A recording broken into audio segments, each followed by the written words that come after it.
So Bang Shiyuk is going to testify. So they, if you remember, they actually HYBE sued Kakao Entertainment for illegal advertising, for getting in the way of doing business, for illegally inflating stock prices, and this is in connection to their bid to buy majority share of SM Entertainment.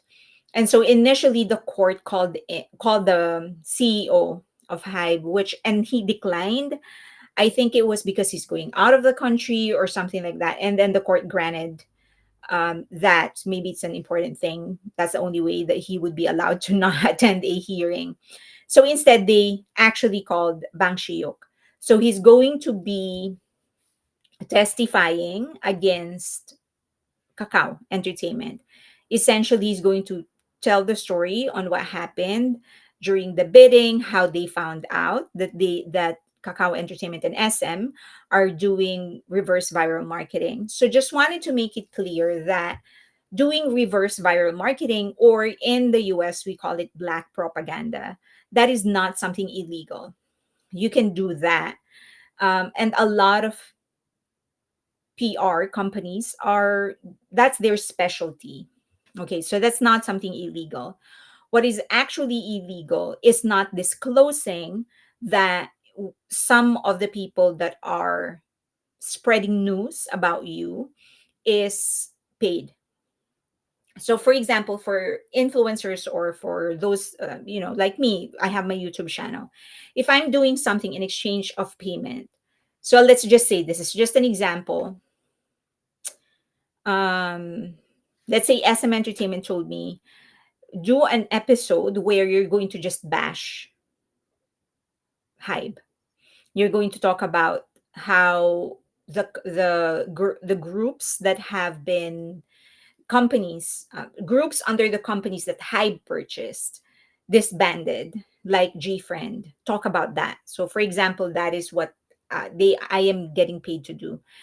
If I do that, I am required to have to disclose that in my video. That is why on some videos that you see, there is a disclosure that says um, paid promotions, because we need to disclose that. If YouTube, for example, because that's my main channel, if YouTube learns that I am doing something uh, for money and I am not disclosing it in my channel, then they can actually deplatform me. Number one, they can demonetize me. Second, they can deplatform me. So that is illegal. If you're doing something in exchange of money, you have to disclose it. So that's one of the things that they are complaining about, that SM Entertainment paid influencers to spread fake news, but those influencers did not disclose that they are getting paid. So that's one of that. Second is the lawsuit on the stock prices, that they artificially manipulated the stock prices to go up for HYBE to actually lose. So he's going to testify. Now, where is that? Let me see if I can pull it up. This is something critical.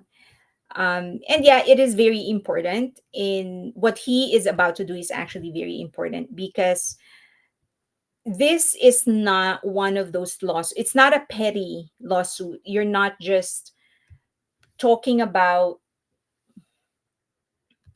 okay, you're not just talking about somebody. This is not just defamation. This is not just libel. This, what he is about to do and what he is actually already doing, is unprecedented in South Korea. In South Korea, I'm sure that you've heard of the chaebol culture, where the richest of the rich are almost untouchable, because their network is so wide and they're paying a lot more people. So it is a criminal case. Yes, it's considered a criminal case in South Korea. So this is unprecedented. He is the first one. So there are many things that are unusual, many firsts in this lawsuit. One of which is that he is going to be the first that will essentially be. It won't move. One second. He's going to be the first time that will essentially be fighting a peer or a friend. Do remember that they're doing business with SM Entertainment and with Kakao. So SM, they still own 9.3% of SM Entertainment. And they're suing a company that they partially own. So he is going to he's directly going against the people that are taking care of his money. He has investments there. Usually, what this rich people, this is the culture in Korea, what this rich people do is they try to avoid going against each other by sort of they divide their dominance. So, for example, this is just an example. Samsung is just going to be on phones, on computers, and that will be their space. Honda is just going to be on cars. That's going to be their space. LG is going to be on furniture and appliances and all of those stuff. That's going to be that's their domain, and they do it. That is why there is, although it's an open market in Korea, there is still somebody who's always dominating a specific business or a specific industry, because that is some sort of a silent agreement in South Korea that we're just not going to go against each other. You're already taking care of retail malls, that is yours. I'll do computers, and then he can do cars, and then the other can do appliances. That is why there is always one dominating name per industry. And the one thing that Bang Shiyu kind of did was to disrespect that unspoken rule by becoming more successful than the three. Because for the longest time, that the big three, YG, JYP, and SM Entertainment, has had has enjoyed the dominance in the entertainment industry. And then he came and he just sort of shattered all the business expectations and the business processes and the business setup. And now he's shattering another tradition by going against a peer. So instead of sort of just giving way in the interest of peaceful coexistence, he's deciding to fight it head on. So that is a first. And a lot of people don't realize that, but he can really earn the ire, not just of SM Entertainment and Kakao, but the ire of of all the chaebols, because he's basically showing that one small and new player can do this. They can fight the oligarchy. They can fight the monopoly. They don't want that, because that's going to disturb their very, very peaceful dominance in their own lane. Okay.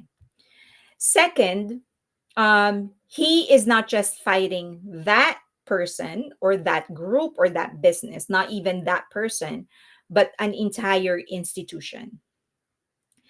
Because as I've mentioned, he's not just fighting Kakao and SM Entertainment.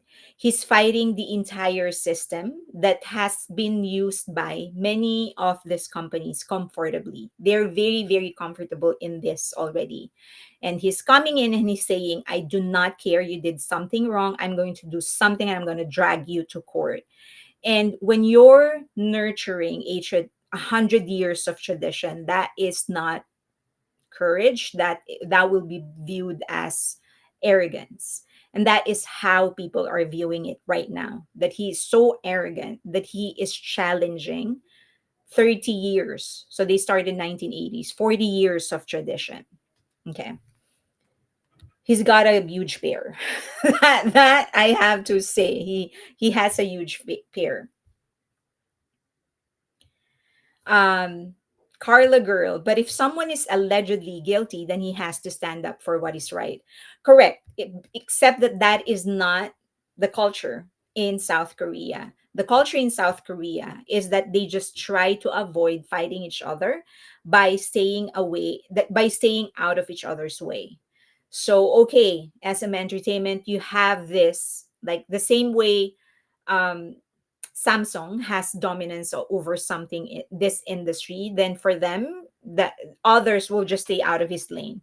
Like somebody might try to create or come up with new cell phones, but it's going to be an entirely different packaging and catering to an entirely different market. So just try to think about it. Why does Samsung not have any big competition in South Korea if they are a free market, right? They should have more. They should have more companies that are trying to penetrate that industry. In the US, at least you have Google trying to get in. In the US, it's not about them getting banned from creating phones. It's just that the market isn't ready to entertain a new kind of phone. But in the US, you have Apple, you have Google and Google Pixel, and then of course Samsung is also competing. So we're more open. But Samsung, it's only, I mean, in Korea, it's just Samsung. Okay, so he is basically fighting a culture, and that is basically suicide. So I don't really. I hope that people will appreciate this kind of fight that he is doing, because it isn't right. I don't think, I mean, I'm not I, the black propaganda. I completely agree. I'm not completely agree, but I'm okay with, just because it's this, that's what it is. It's dirty, but it happens. So it's like, okay, you just have to play it better. But when you try to deceive the end consumer, that's a different story. So, and that is what they did. They basically, that's what SM and Kakao did. They deceived the end consumer. They made it believe that the the message that they are getting is actually authentic when they are paying for it. And then the other thing is that it actually led to the hate train of many other minors that are under HYBE because of what they did, and that I'm not okay with. So I'm not really. He has to appear because he has been summoned by the court, so he has to appear. There are ways for him to not have to appear. I don't think they will opt to do that because the CEO already said no. The lawyer will probably push him to actually make an appearance. But when he does and he says anything scathing or anything that will prove that SM Entertainment and Kakao played it dirty, they are going to go after him. And when they go if they go against if they go after him, that means they're going to go against every group in HYBE. So, depending on what's going to happen in the hearing, I think we're just going to have to be prepared for another round of hate train and another round of whatever propaganda against all the groups under HYBE, because that's what they're going to do. It's the only resort that they have. If if if HYBE wins this, considering they already won the injunction against Min Hee Jin, if HYBE wins this, they are going to shatter all the narratives that these companies and MHJ put together in exchange of millions of dollars. So, Chaebol is Korea.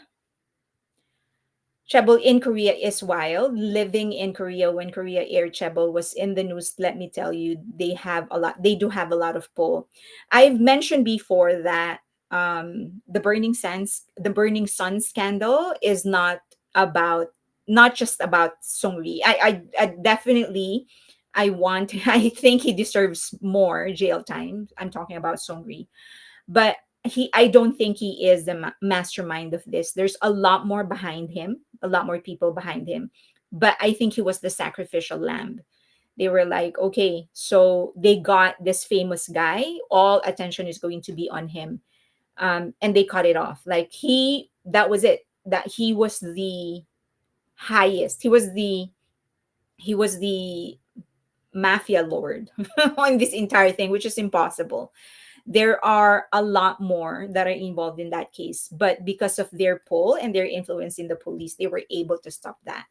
And so this HYBE hearing is actually more than what people are leading people to believe.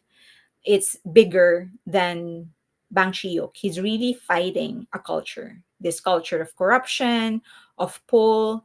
And I think, it's wild that he is even able to do this just because he has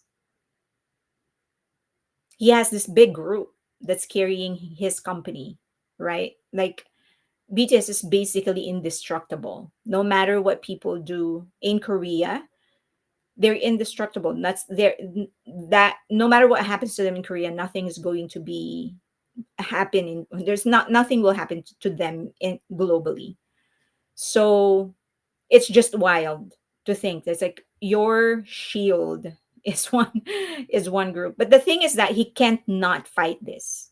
He can't not fight this. If he does not, then he's just nurturing the culture and they're going to do it something else to someone else and they're going to do it to him again. Celeste Bang PD has big patrons. He does have two big pairs. I don't know how many, but he has at least one big pair.